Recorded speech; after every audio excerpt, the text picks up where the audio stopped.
Hi everyone. We're still waiting on quite a few, so I know we'll be able to get started once we have everyone on.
Good morning, everyone. Good morning. Good morning, Lloyd. We only have one policy and planning committee member on at the moment, so I'm just waiting for a few more to get on. Okay, thanks.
Good morning. Good morning.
Hello, are we having the meeting?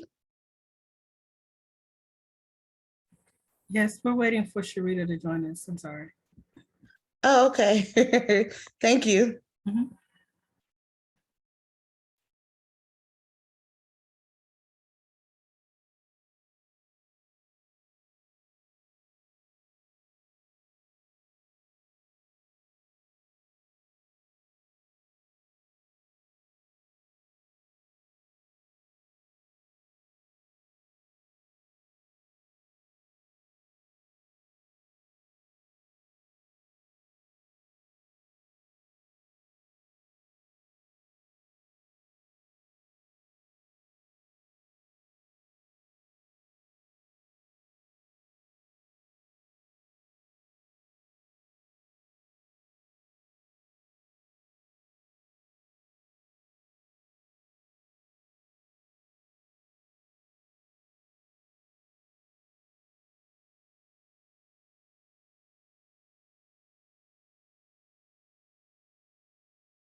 Hi, Miss Angel. We haven't started yet. We're still waiting for Sharita and Colin to join us.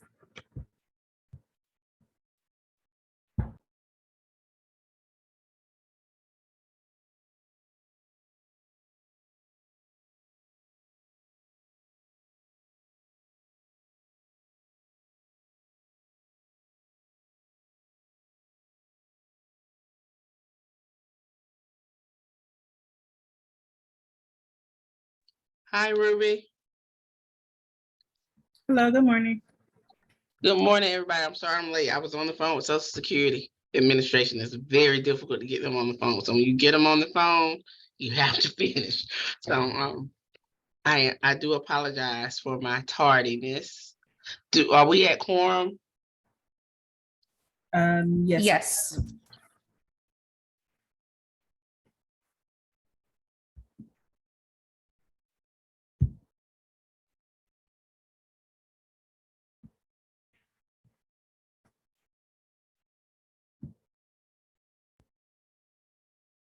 I officially call our meeting to order at 10:41 a.m. I don't think Colin's on. He had something else going on. And he said he was gonna be a little late. So Ruby, can you put the agenda on the, or Melissa, can you put the agenda up for me?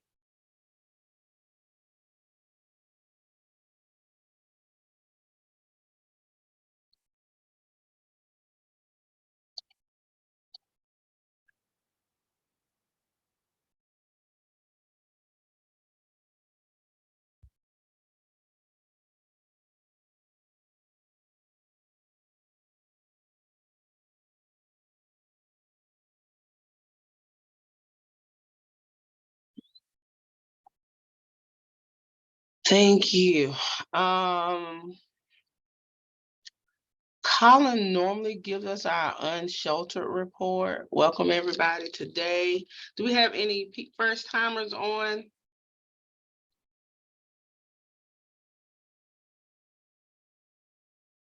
Let me look.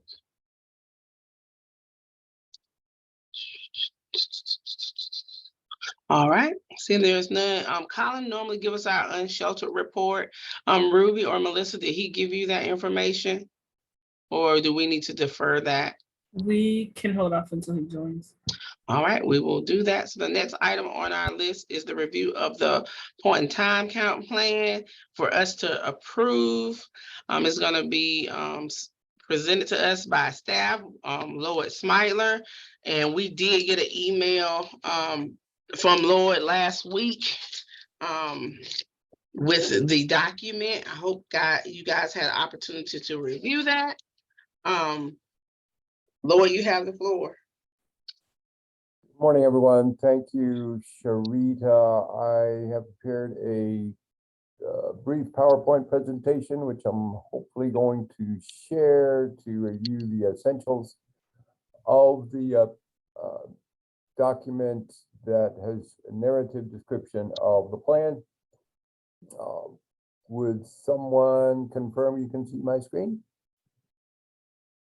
I can see it. Yes. Thank you.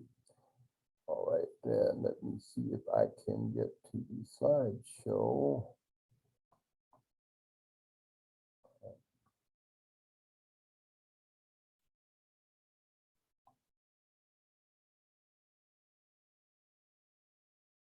There we go. All right, so title page, and just briefly, policy and planning's responsibility is to develop and oversee the implementation of our plan annually. It's part of the governance charter of the Durham Continuum of Care. So that's why this plan is being presented to the committee this morning. Briefly, to review the schedule and HUD requirements. HUD requires a PIT count annually in the last 10 days of January. An unsheltered count is required biannually. In an earlier webinar, HUD indicated that if COCs had conducted a unsheltered count in 2022, they would not, strictly speaking, be required to conduct an unsheltered count in 2023. Durham's count has been scheduled for January 25th of next year, and Durham has conducted both an unsheltered count and a sheltered count annually since about 1998 or 1999, except for 2014 when storms forced the unsheltered counts cancellation. So we have a tradition in Durham of doing an unsheltered count every year as well as the sheltered count. Okay, there we go. So two components of a point in time count. We're counting, first of all, people who are homeless and in emergency shelters and transitional housing projects that are dedicated for occupancy by people experiencing homelessness. So a subset of all of the transitional housing projects that might be in a community, only those that are dedicated for occupancy by people experiencing homelessness are included in the count as homeless on the night of the count. And then the more difficult part of the count is the count of people in unsheltered locations, sleeping in cars perhaps, or in encampments, in doorways, or in other places ordinarily not used for accommodations for people. The sheltered count is the easier part of the count in Durham County because most of the sheltered count is conducted through the use of our Homeless Management Information System, or HMIS. It's the primary source of client data for the count. The Durham Crisis Response Center is the only emergency shelter that in our COC that is identified as a victim service provider, and so is prohibited by HUD regulations from using the HMIS, but it is required to provide PIT count data from an HMIS comparable database. I know a second item on today's agenda is to talk about white flag preparations and plans. Open Table Ministry has begun operating white flag non-congregate shelter during the winter months. If their shelter is being used on January 25th, the people in non-congregate shelter on that night will be included in the count via the HMIS. Some additional brief thoughts about the sheltered count. We are we'll be coordinating with Durham Public Schools, and Ebony Ross, who I believe is on the call, to count families who are sheltered through the McKinney-Vento program of Durham Public Schools. We also will be conducting outreach to Durham Congregations in Action and the Interdenominational Ministerial Alliance to get an announcement out to religious congregations in the community to inform them that if they are paying for people staying in a hotel or motel on the night of the count, that we do want to be informed of that, so that those households can be included in the sheltered count on the night of January 25th. The unsheltered count, we are planning to return to canvassing throughout downtown Durham and searching known locations throughout the rest of the county, as we had done prior to 2021. And preparations are beginning to for that canvassing, and we'll be doing more over the next several weeks in developing solid plans for conducting that canvassing by the end of this calendar year. We're coordinating preparations with Housing for New Hope, which is the unsheltered coordinating agency currently contracted with the city through the Department of Community Development to serve as the unsheltered coordinating agency. We are planning to again use the Counting Us mobile application that allows people to enter surveys of unsheltered people directly into a mobile app on their personal cell phone or tablet or other mobile device, and it automatically adds those surveys into a database that can then be accessed by department staff to count them and develop the demographic information that we need. And we will be working, we have intentions of working both with the Durham Police Department as well as the Durham County Sheriff's Office to have law enforcement officers accompany every search team. We certainly hope to have enough officers to enable search teams to do that.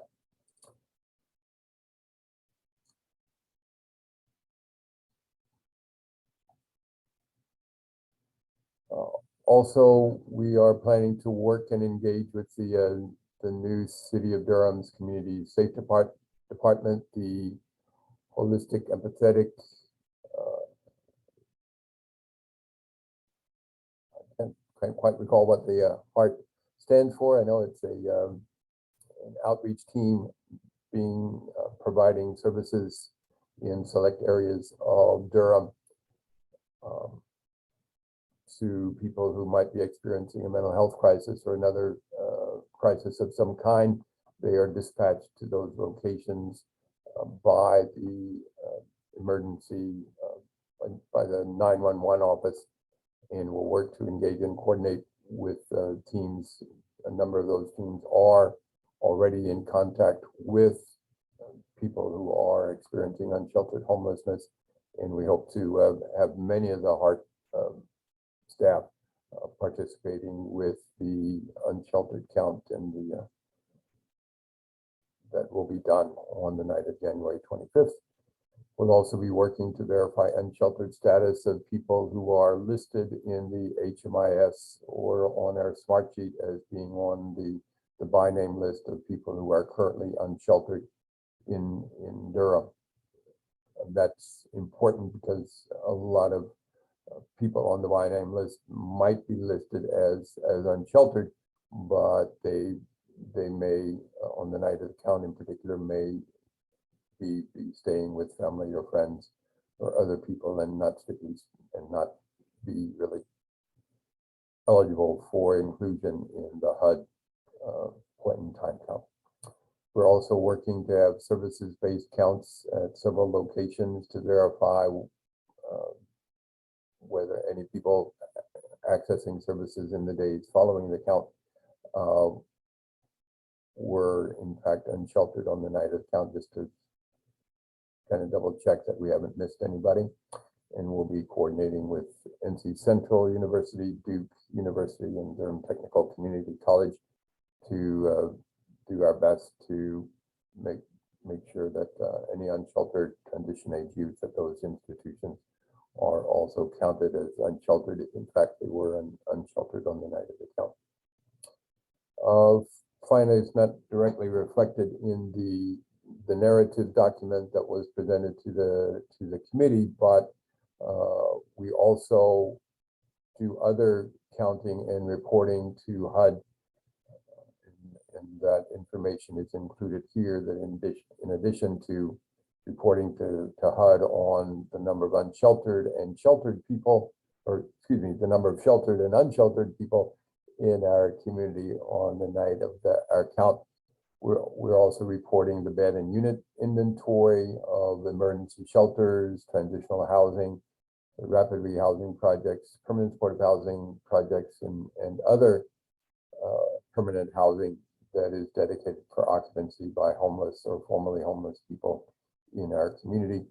And we report the inventory of those units and beds, and also the number of formerly homeless people, in addition to the number of formerly homeless people housed in rapid rehousing, permanent supportive housing, and other permanent housing that is dedicated for occupancy by formerly homeless people. So for example, we have a number of housing choice voucher units that have been provided to the COC by the Durham Housing Authority, accepting referrals, and so we report that information to HUD as well. That concludes the brief overview of the plan. Certainly am interested in hearing any questions, comments. So I know, suggestions.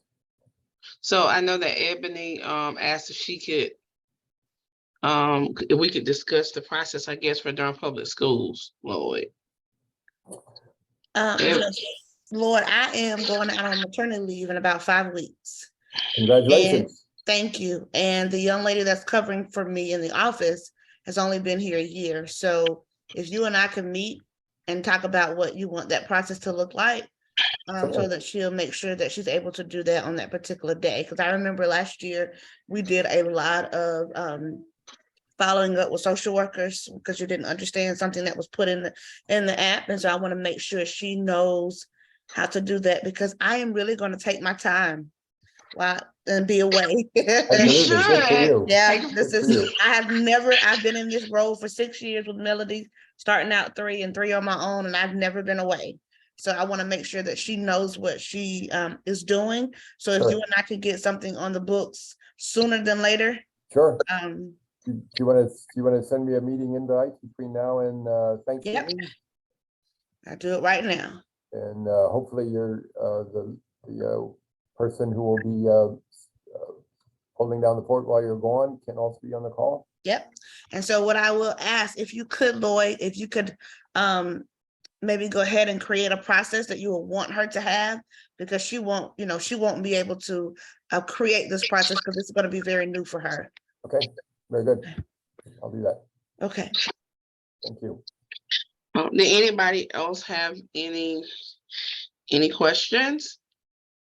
This is an item that I think we have to approve and vote for. Is that correct, Lloyd? Yes, it is part of the responsibility of the committee to develop and approve the plan.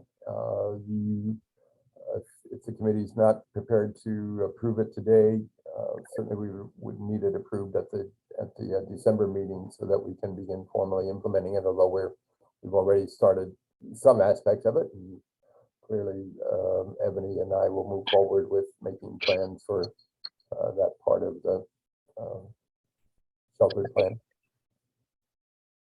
Okay. Lloyd, have you had an opportunity to talk to our UCA?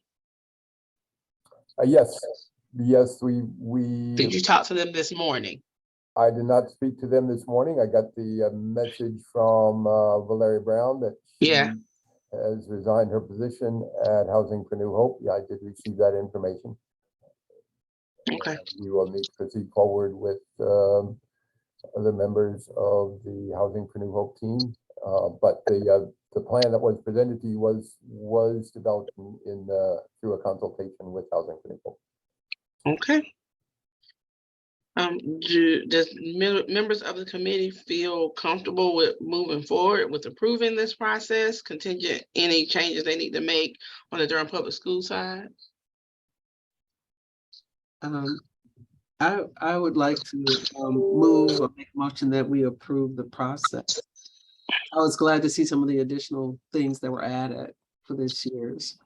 Yeah, So, I would point out, I'm not sure the document, thank you, Colleen, for that reminder.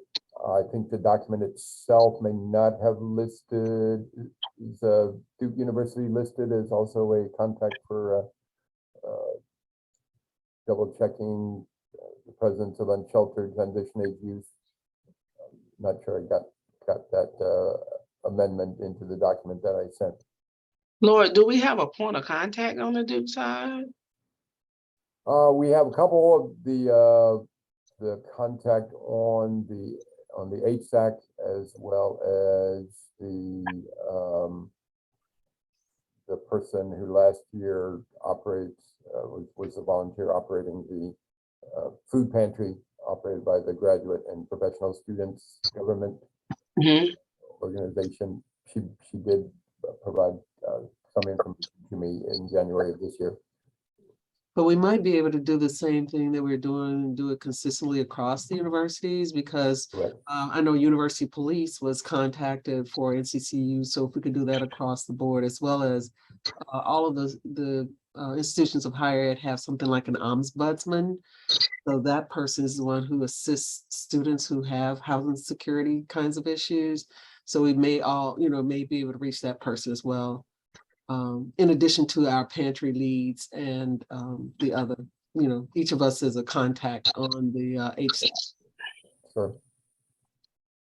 And I would just like to add that Ms. Colleen and I did have a conversation about like what the process looks like at our colleges and universities. And we also talked about some of the stigma that's associated with that, and how do we change our messaging so that students do come forward, because we know that there are students that are having these challenges. I get calls from people who know me and know what I do about students that's having housing challenges. And then the other important thing is like knowing who that point of contact, like if it's an ombudsman that works, they're like having some way, or even like with Ms. Colleen being our HSAT representative, her being connected to the person at NCCU and them communicating, on a more consistent basis, so that she can then bring that perspective back to HSAT. Correct. So I look forward to us being able to try to figure out what that coordination looks like for that subpopulation. So I think we have a motion on the floor, right? Ms. Colleen made a motion to accept. Yeah, with the addition of the one change that Laura just mentioned. Oh, making the addition to with Duke. Yeah. Amendment. Okay. So we have a motion on the floor. I have the motion. I need a second. I second it. And that was Miss Tammy Lawrence. All those in favor, please put yes in the box. No and abstaining have the same right.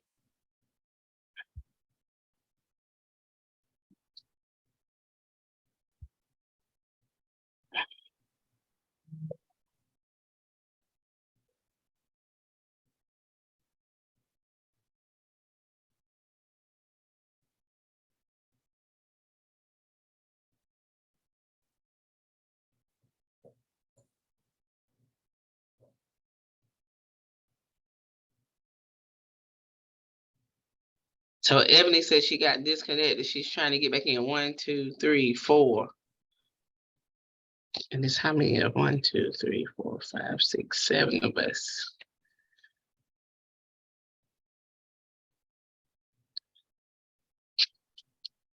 And Ebony is sending me a message saying that her vote is yes. I don't know if she's having some technical difficulties, Ruby. She says she's trying to get back in. Motion carried, so we have approved that. Thank you very much. Look forward to working with all of the members of the committee and hope as many of you as possible will help with the unsheltered count in whatever way makes the most sense for you. And again, congratulations to Ebony on the approaching birth of her child. Ruby, I know that our last meeting you asked about the link and about being able to get into the meetings, and I still had to sign in today, but Ebony got disconnected and is making her register again, just so you know, in order to get back in. Okay, thank you. Okay, so we skipped item the update on our shelter numbers. Colin, are you prepared to give us that information? Our unsheltered numbers, excuse me. Yes, ma'am.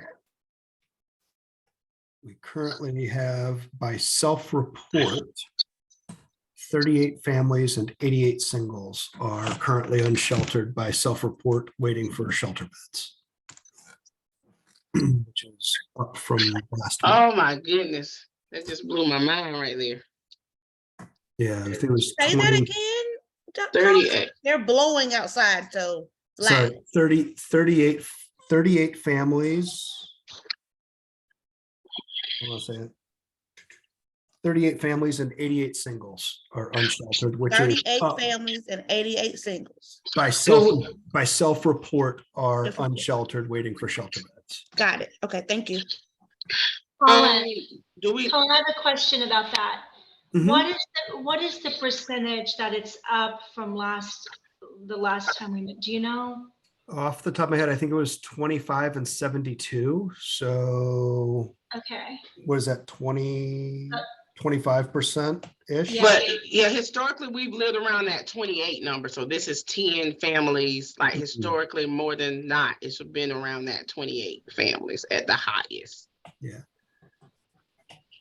Do we Wow. know how many of these have like school age children? These families? Let me see. Ah, this is bad news.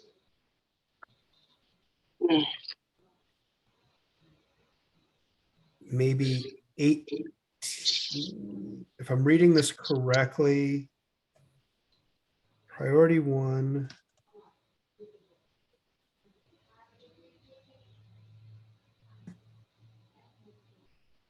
To my knowledge, I think there's at least 18 with kids under the age of 5.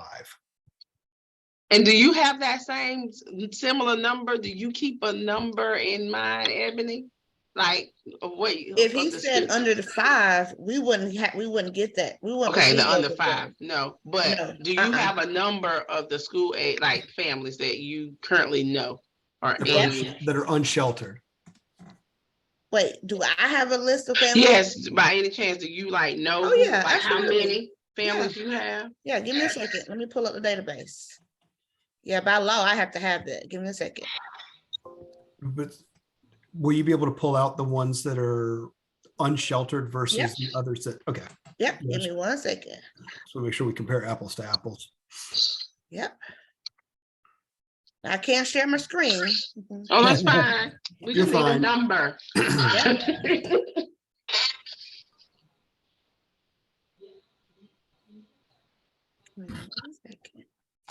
I'm working from home today and my internet is spotty. That's why I got kicked out last time. So just bear with my computer.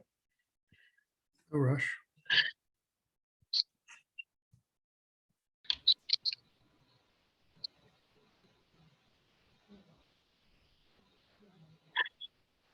Okay.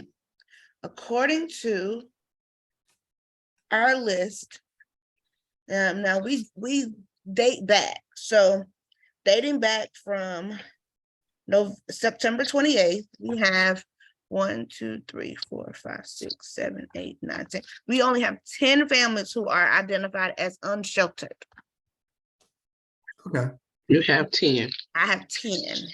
And we're The- showing, The recent one that we received was 11/4/2022. And then we received 1, 2, 3, 4, 5, 6, 7, 7 in October, and 1, 2, and 2 in September.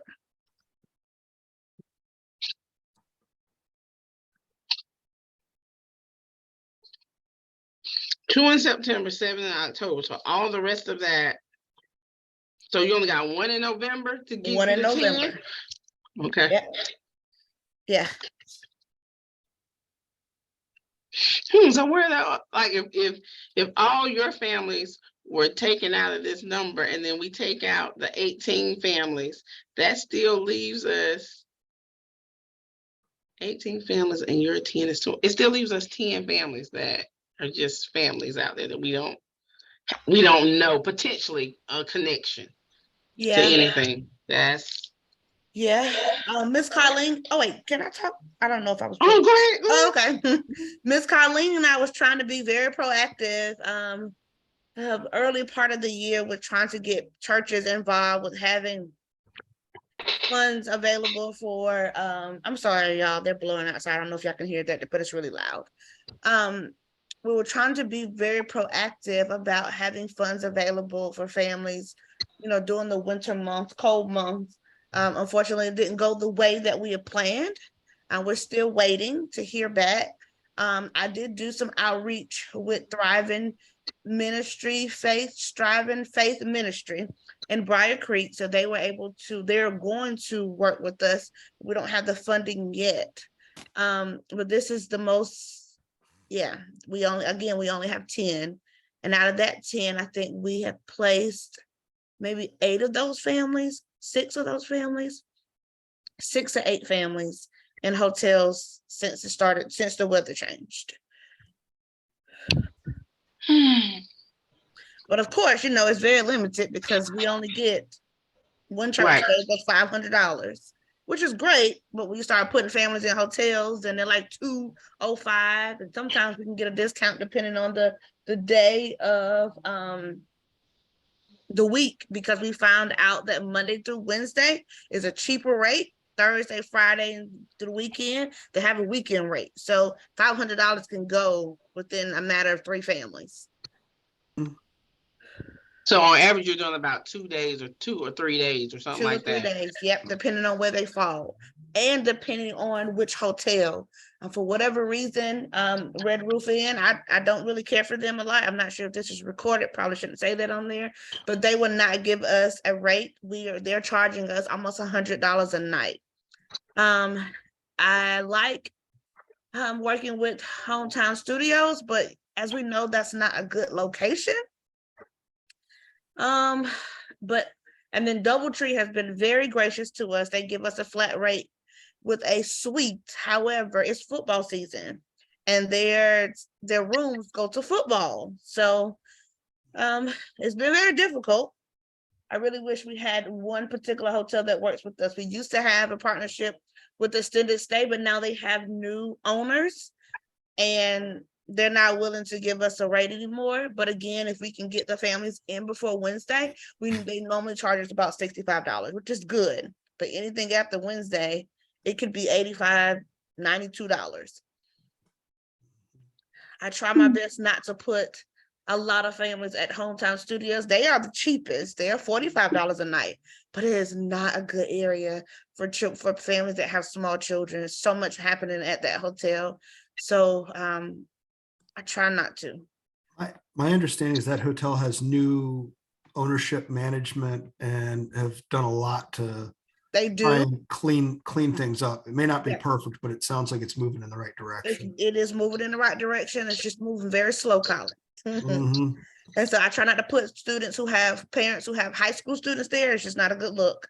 Mhm. But if they have smaller children, we'll put them there and tell them to stay in the room. But most times I look for other options before we give Hometown Studios.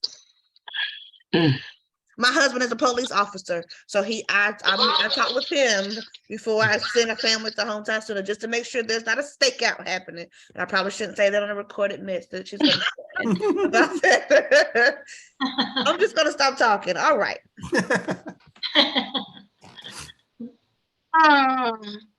Okay. Thank you for that report. The last item on our agenda is about our white flag process. And I think this conversation was spurred on by a conversation that we had during our last HSAT meeting. And I thought that there were going to be several other people on the call today. I guess maybe they forgot, that were interested, like other community members that were interested. Helen is out on I think she's doing a training or something this week. So she's out of town. So she's not here. But the floor is open for us to like have some conversations, especially in light right now of knowing that we have that many families out here, and this is going to be a very cold week. So and then when I think about, you said 18 families with children under 5, do they get first priority when there's an opening For a white flag or for shelter and white Yeah. flag? Yes, the under 5 is a priority 1. But if I understand correctly, there's a limited number of families that open table will be able to take, right? Yeah, although I have to go back and talk to them because I think they were struggling to get hotels to make commitments for all of white flag season. So I think they may have landed at a new location that they may be able to do a couple extra rooms because the price is less than what they were planning. But originally the plan was there would be at least 3 rooms available to families on any white flag, and families moving forward had agreed to open up at least 3 other slots. So we'd have potentially 6 families on any given white flag, which is, while it's not ideal, it's more than we've ever had in pre-pandemic times when it was limited to whatever urban ministries was able to do at a given point in time. Right. And whatever rescue mission would accept. So is that 6 families per week or 6 family total? It would be 6 families when they open up white flag. And my suspicion is if white flag opened, because we're only doing non-congregate, there's not going to be a congregate white flag this year. So there would be 6 families. So if we called white flag today, and we're not calling white flag today, but we would call it 48 hours in advance.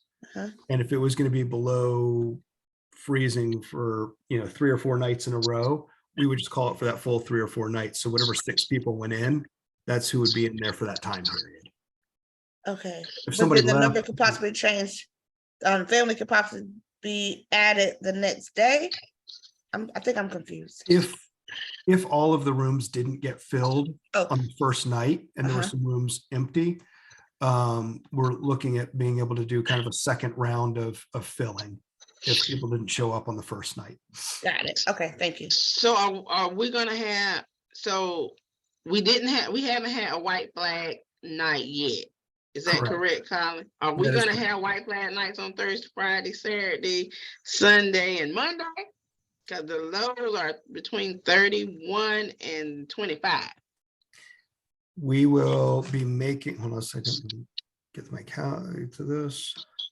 We would be making the call for Thursday night by noon tomorrow, because the weather here changes so radically.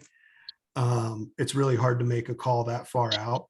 And if we called it for Thursday, we'd kind of look at the next few nights and say, okay, it'll be called for, maybe through the weekend, depending on what the temperatures are looking at, like at that standpoint. We wouldn't necessarily be trying to move people out on a Saturday or trying to fill rooms. One of the things Open Table's trying not to do is have to try and get everybody trying to fill rooms on weekends. It's trying to call it a far enough in advance that everybody's got time to locate the people who have been referred. There'll be a form when we call White Flag that'll get sent out to the entire continuum of care. So you don't even need access to HMIS. Ebony, you'll probably need to call, if you've got people, you'll probably want to call and work with the coordinated entry to make sure that the HMIS numbers, that you get HMIS numbers for the families you want to refer. And then Ebony, you know, that means you've already been working with your fill-in person on this already? With what? With the White Flag night, the White Flag plan? Yes. As Okay. soon as I learned about it last month, I've already sent a social worker out, sent an email to the social workers to let them know that process.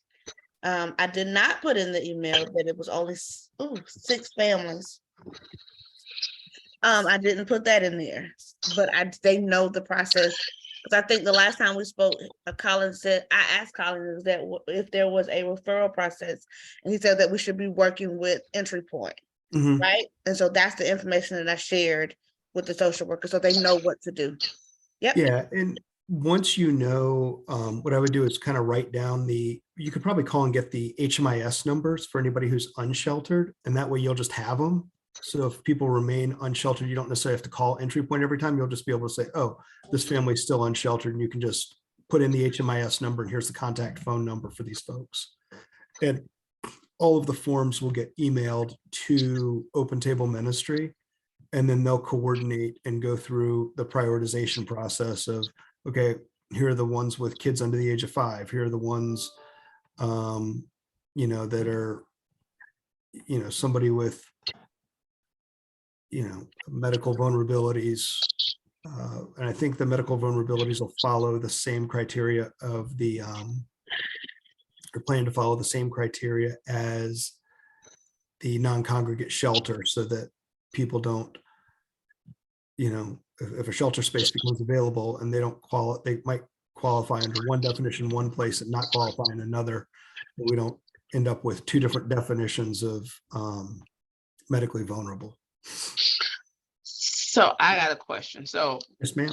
I'm not 100% like really clear of the step by step process for the White Flag protocol.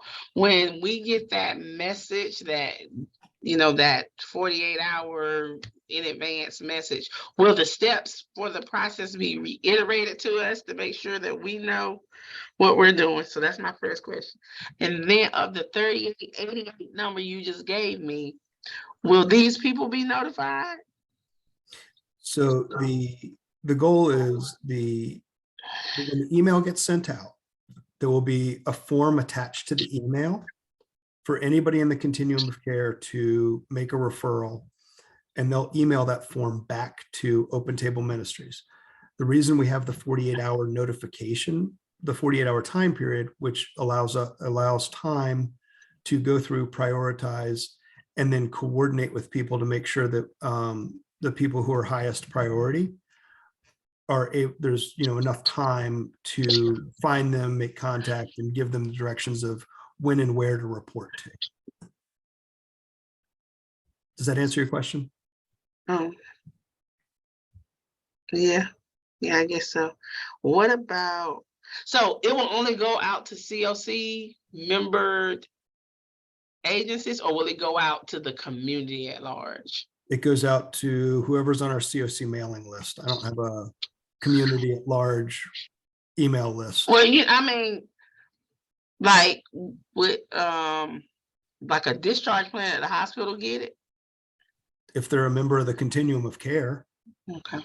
If not, I mean, you could always, I mean, others can forward it to whoever you want to forward it to, but they're still gonna, the problem is, if they're a discharge planner at the hospital, they're still gonna need to work with coordinated entry to get an HMIS number. Gotcha. Okay. So like, Okay. because this is going by an unencrypted system, everything's going by an HMIS number. So to try and remove as much personally identifying information as possible.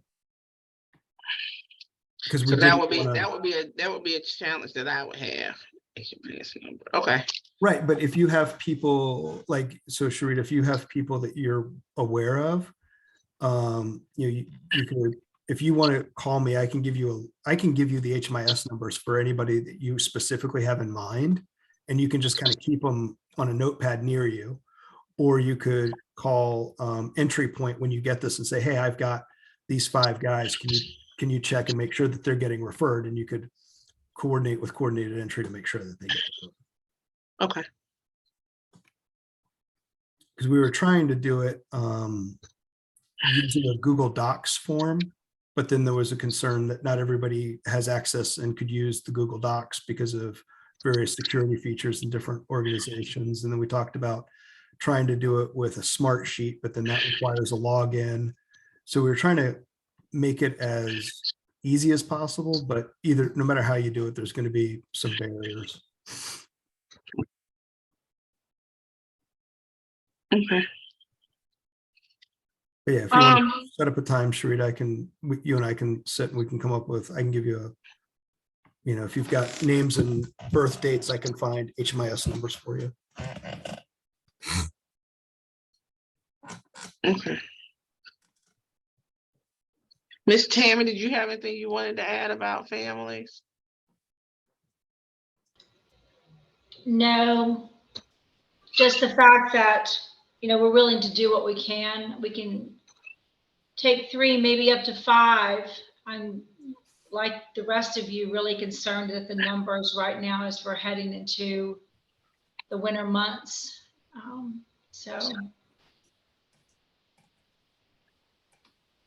I think that the process is what we can do. I think, we're limited by resources, we're limited by space, and we're watching the numbers go up in the community. So, I don't know what else we can do.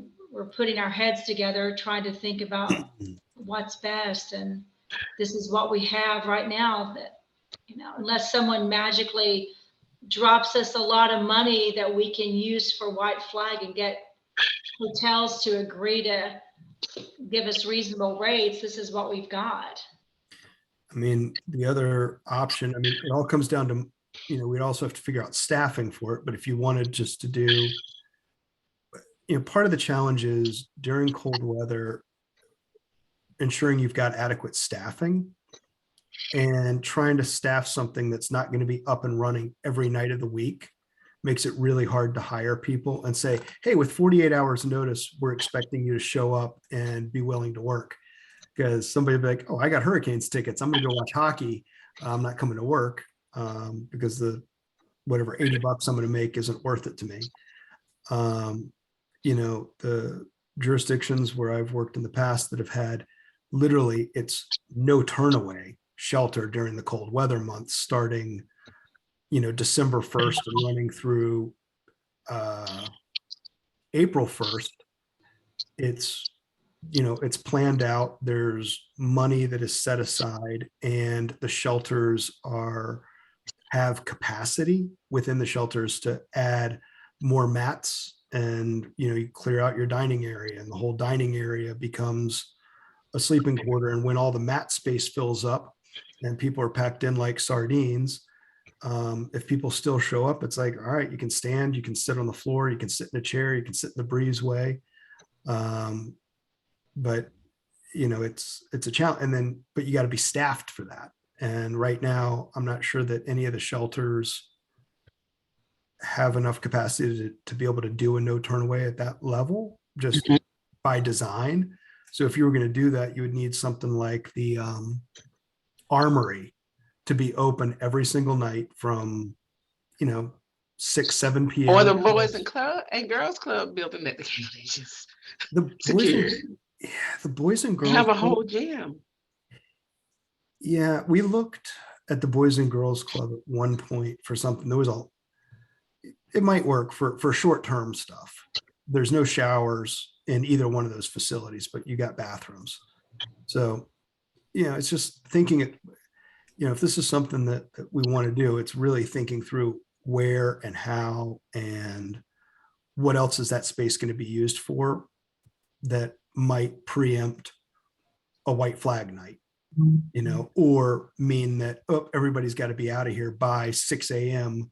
because that space is used during the daytime for other things. And there needs to be time to get it all cleaned up for the next purpose. I mean, I think too, we could also think about the churches. I'm Mhm. just thinking back, you know, with FMF, before the merger of Genesis Home and Interfaith Hospitality Network, Interfaith Hospitality Network was working with the churches. And some of the larger churches have like separate living areas. I could look into see which churches that we've been involved with have separate living areas that may have rooms. If you want, that might be an option. And I think if we decided to do something like that, we've got the ability to provide transportation for unsheltered to get to various locations, if that would help in any way. And then would you be looking at doing just sort of only on cold weather nights or would you try and do it for the full season? Either way, you got to figure out the staffing of those church locations. Because Yeah, I think volunteers that may would, not be equipped. yeah, those are good points, Colin. I think it would have to be a discussion with the churches to see what they would be willing to accommodate. Mhm. But I'm willing to try. Sure. And then we just have to figure out who, like what professional staff could be on site and whether or not the churches had volunteers who would be willing to be there overnight as well, just because cold weather season often brings in people who really avoid shelters during the warm weather. Yeah. And sometimes the behavioral challenges are a little bit different during cold weather. At least that's been my experience. So would the staffing have to be anything different than what we're doing at Open Table Ministry, which is people were just hired to cover the space? It wasn't where they had any specific credentials. Will we need anything more than that? I think the challenge is when you spread them out, then you have to have somebody that, you know, when you like when they're in one space versus spread out throughout the community, then you do want to have somebody kind of overseeing and make sure things go well. I think that's the challenge. I'm not understanding. I thought we were talking about something like Boys and Girls Club. I've forgotten what building you said, but something where it was a single facility. We needed some people to staff it. Tammy has transportation.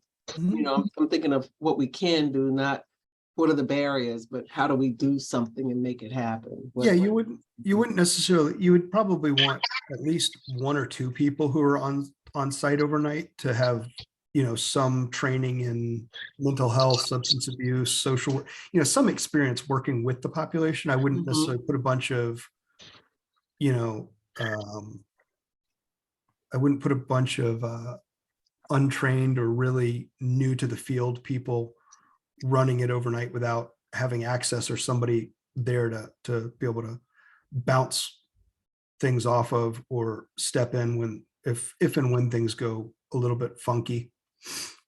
Right.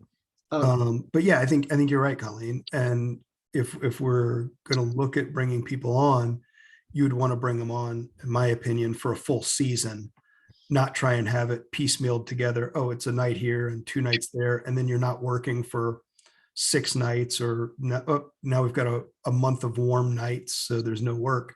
It makes it hard to retain people that often want to work, and if they've got more consistent income, will find other means to have a consistent income. And I agree if we put people in one space that it would be easier. But I thought we had transitioned to Tammy's suggestion about going to the individual churches and seeing if they had, you know, living quarters that we could accommodate a family here and a family there. That would be more challenging because then you would want somebody to, you know, be checking in to make sure everything is okay. And we want to keep those partnerships solid because we want to be able to use them. So we don't want people there behaviorally challenging or whatever challenges they may have destroying their space. right? So we want to keep being able to continue to tap into that resource when we need it. So, but the idea of putting people in one space, I definitely love that idea.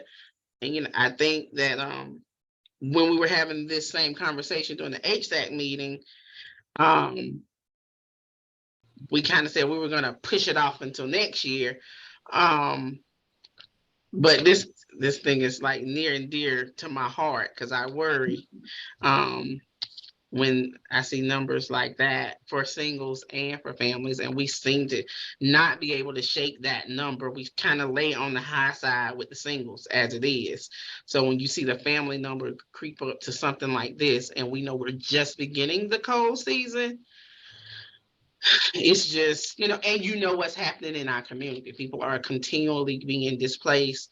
People are not understanding their rights. A landlord is saying you got to leave. People are just leaving their units because they think that that's what they're supposed to do. It's a lot of that happening right now. And so this number could balloon to something we've never, well, it's already looking like something we've never seen before, but it could get worse. And so, it still makes me feel like it's not too late for us to come up with something. Even if we used, students to volunteer or whatever we had to do, if we had to do a combination of volunteers and paid staff to try to keep the numbers, I just feel like it's something we need to really look into because this is alarming. But not just say students, I'm thinking graduate students who are social workers. And I'm not, so these are folk who have some level of maturity and students that are looking for non-traditional field placement Yeah. options and all kinds of stuff, or volunteer for classes. Absolutely. And then if you're talking about paying folk, there are some people who are okay with that sporadic schedule. You put them on the list and you know that they'll get a call so many days or whatever in advance I need to fill. And there are people who would be willing to do that in community where it's not something that they're doing every day, but they know that they're scheduled for Thursday through Sunday or whatever the days are. There are folk who work like that now. So if we want to try and make a run at doing something this season, we would need to, one, figure out a budget. Like how much money is needed. We'd need to make sure we could pull money, go to, see what we can do to procure some money. Then we would also need to figure out who has capacity and interest in running a program for no turn away for singles and families, because I don't know that there's capacity for two different contracts, one for families, one for singles. I don't know. I'm just trying to think through, like, do we have shelters that have staff capacity and room capacity to make it a viable option? If we think we can put together a plan, I'm happy to see if we can shake some pennies loose. I mean, and Colin, if we went to our lay community and to our churches and said, hey, this is what we're seeing. If we can come up with a solution, we might be able to get financial buy-in. Because we could say we need this much to be able to do this, whereas opposed to, like Ebony was saying, the difficulty with finding a hotel, we might be able to get people to give and help us make a budget, like meet our budget.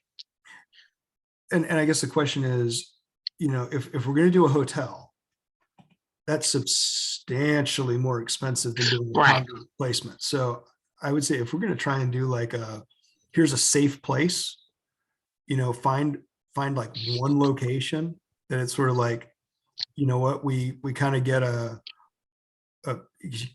technically you're supposed to get kind of a fire marshal approval on these types of things for a special use permit to allow you to use these for overnight accommodations and make sure that they sign off on it. So we'd want to at least make sure we do our due diligence, especially if city money is going into it or county money. That would probably be, it's not a tough thing to do. It's just a matter of coordinating and having somebody go by and say, yeah, you can use this space, or here's, the smoke detector needs to be replaced, and here's a maximum number of people you can have. But then on the flip side is sometimes they're like, all right, this is your maximum number. However, you know, we might look the other way if you exceed it on a really cold night. So I'm wondering, not to say that the county has not, maybe I'm just not aware of it. I wonder, is this something that we can do on an ongoing basis? Because I feel like every year we are trying to find places for families, but I know for our office, when it's easier for us when we're doing this on an ongoing basis, as far as like meeting with churches, going to churches, talking about McKinney-Vento, and the churches are willing to work with us. So is this something that we could do continue to do throughout the year, meeting with churches and finding out they have places available or finding building that's available so that when it's cold, we'll already have these things in place and we could just send our families over there. And again, maybe you already do it, I just don't know about it. I think any of that's possible. I think it's just a question of who's taking the lead on going out and doing it. I don't know that, you know, nobody's identified who's responsible for going out and procuring locations. Last time we were procuring locations, it was for a COVID pandemic. So we haven't really looked at anything, you know, for a longer term solution. And then a lot of that also goes back to when you go out, one of the other questions that always comes back is what supports are going to be available. If we do this, who's going to be managing it?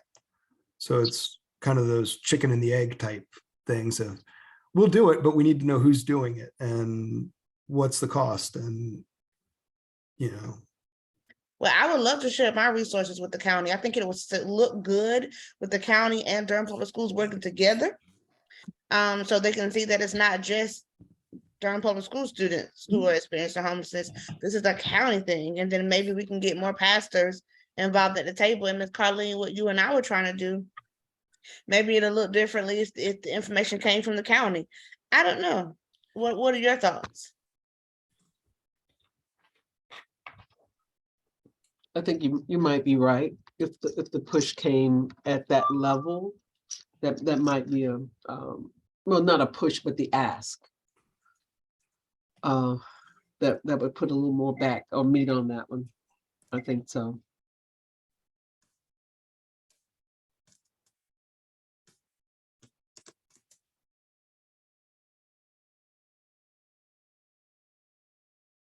Because I wouldn't mind just getting the pastors that I know that has been very beneficial to our office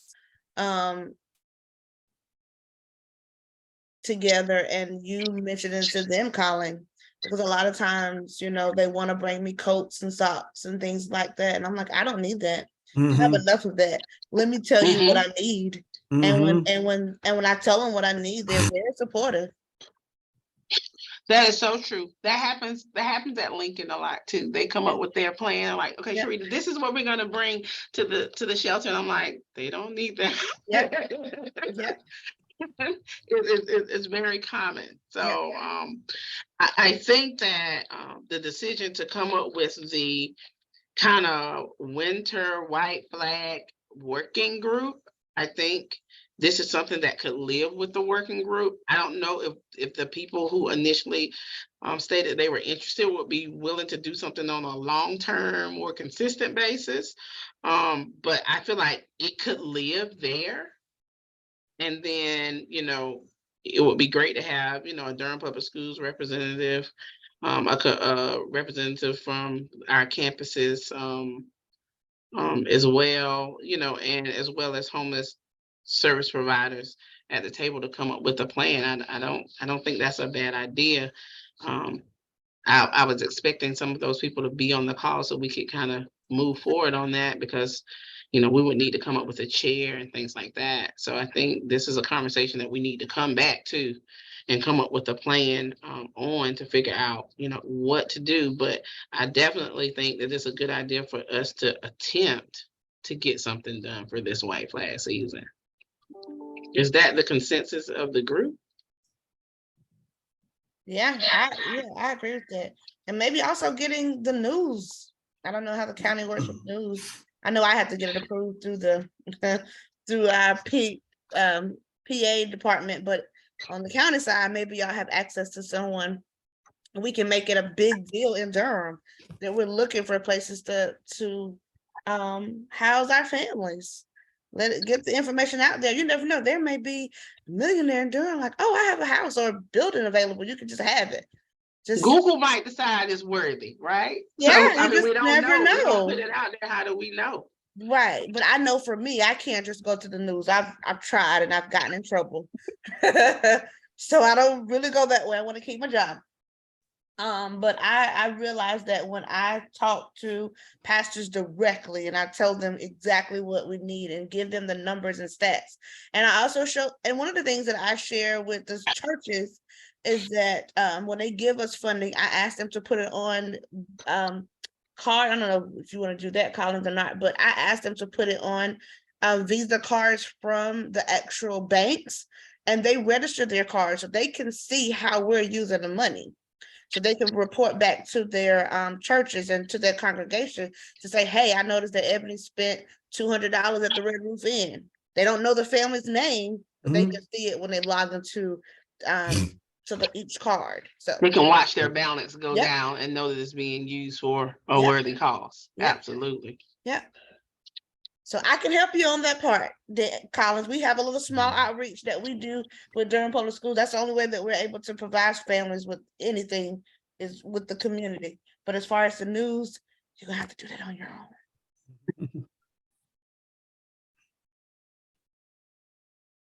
So Colin, is this something we need to vote on, and do we need to have like a group or No, what needs to happen? I don't think there's any need to vote. I think it's just sort of saying, do we want this white flag planning to, if you want to create a separate group, you can create a separate group. That separate group is going to have to end up reporting back to this group. And I suspect A lot of us will be. a lot of the people who are on this call are going to be part of that other group. So it's kind of like, do you really want to add another meeting to your schedule? Or is it better for us to take Just to work on it and invite people to the policy and planning meeting every month and sort of say, hey, the first half hour, and we just sort of allocate, here's the first, we're going to take X amount of time at each policy and planning group to kind of work through things. There may be a need if we're going to reach out and try and get some, public comment, public information, invite churches or other people to this meeting to come and listen and be part of the problem solving. That might be a solution. I mean, another solution might be, hey, there's, if there's money available somewhere, it's like, hey, here's a pot of money. It's, going to be put out for an RFP, come up with solutions, and then this group evaluates those RFPs. I don't know. I mean, there's a million ways to do it. It's sort of a, Are you guys down for us just dedicating like the first 30 minutes of our meeting to this process until we can get something done? I Okay. am. Okay. That's a good idea. Colin, is there something that can come from policy and planning that goes to HSAC, that goes out to the county just to kind of share this kind of where we are and this need that we feel like for this white flag process, and ask for them, if they have resources or space or things like that to consider? Could we do that? I think you could, if the committee wanted to do something, make a recommendation to the HSAC to forward, an information to city and county leadership to sort of send out like a request for assistance, or bringing people together, or encourage city and county to work with, the public affairs and to sort of highlight the need. There might be a way to do that. What do you guys think about that? I'm just thinking that's a way for us to, like, maybe when we reconvene in December, we can see kind of what feedback we've gotten from that response, so we'll know at least like if we have some options. Is that a possibility? Could we do that? Do I have to write it? Yeah, I mean, as a chair, you and I can work on figuring out how we write it. It would be like basically a memo request to the HSAC. And then they would have to sort of make a motion, adopt it. And then another memo coming from the chair of the HSAC to be submitted to wherever it needs to go, whether it's to city and county leadership. You know, And looking at our current timetable, that looks like we probably would not be able to get that communication to HSAC until December. Because the meeting is in 2 days. I would think you're probably right on that. And I think we might, You think we could get something for HSAC by Wednesday? I don't know if we get anything in writing, but you might be able to take a, wait, you know what? Is that my update month? Policy and planning is the update this month. You could work it into your update. And say, hey, we'd like, that's, Okay. wouldn't, and I think you could probably get away from, I'm trying to remember the schedule. We got a pretty full agenda. Mm-hmm. There might be a way to work it in there and just sort of say, we'd like to either, have support and ask the HSAC to take it up at this meeting or the December meeting. I just hate to approval. wait till December. I would like for us to have something back so that we can have a conversation in December. Let me, If it's my policy and planning update, I guess I could add it to the end of the policy and planning update just to ask. I would add it in your policy and planning update that this is something that's needed and we're hoping to do this. And, we're hoping the city and county will assist in, broadcasting this information to the community, asking for assistance. I think, the nonprofits may have better relationships with the faith-based community because they do a lot more. If you're talking about the faith-based organizations do a lot more donations and contributions and do a lot more work with the nonprofits than with the city and county. The city and county going out to the faith-based groups. There's some that we, obviously have worked with over the years, but there's others that, are kind of like, wait, what are you asking me for? We're already working with Families Moving Forward, Housing for New Hope. And Right. So there may be more leverage or strength having the nonprofits making the request. I know a lot of churches give to almost all of them. Just because there aren't that many, homeless service providers in the area. So a lot of the churches kind of, hey, we got $10,000, we divide it up among all three or whatever. And, maybe the homeless shelter providers maybe making a joint request saying, hey, we need to expand capacity. We're willing to commit staffing if you've got space. That may go further than the city saying, hey, church, will you give us space? By the way, we think we might have some nonprofit capacity to staff it. I can go talk to the folks on the city side and see if there's any money available, because if the nonprofits are going to go committing staff to staffing these, we're going to need money to pay the staff if we can't get everybody to volunteer. So I suspect we'll find some that are volunteers and some that will need to be paid, but either way, there's going to need to be, either way, there'll probably need to be money involved. Okay. So I can see if I can put together a rough budget and see if there's any money or appetite to be able to do something and figure it out. So it sounds like I'm gonna make an appeal in the policy and planning update this month at our HSAC meeting in 2 days. I gotta go get prepared. But I will do that, and then we're at the end of our agenda, and it's like 9 minutes to 12, which is what time we're supposed to end. Do we feel like we have discussed this matter to the limits that we can discuss it? If we have, we can adjourn. I think so. Okay. So our next policy and planning meeting, anybody have any announcement? Okay. When is your last day, Ebony? On paper, it's December 20th. On paper. So you'll be in the next policy and planning meeting. I don't know. I said on paper. Possibly. It depends on what the baby do. It depends on my doctor when I go tomorrow. I don't know. Right. Okay. I understand. Yeah. Is this your first, Ebony? This is my first, and I was told that babies do whatever they want to do. They do. I had no idea. They do. Yeah, so we will see. I'm hoping to be there, but I did give Ruby, I did fill out the excuse just in case. Okay, Okay, all right, so we're scheduled for December 12th meeting. mhm. I will see you all hopefully in our policy and planning meeting on our HSAT meeting on the 16th, where I make this appeal. And I will entertain a motion to adjourn. So move. All right, Colleen, and that was. All right, guys, I'll see you then. Take care. Bye, everyone. Bye all.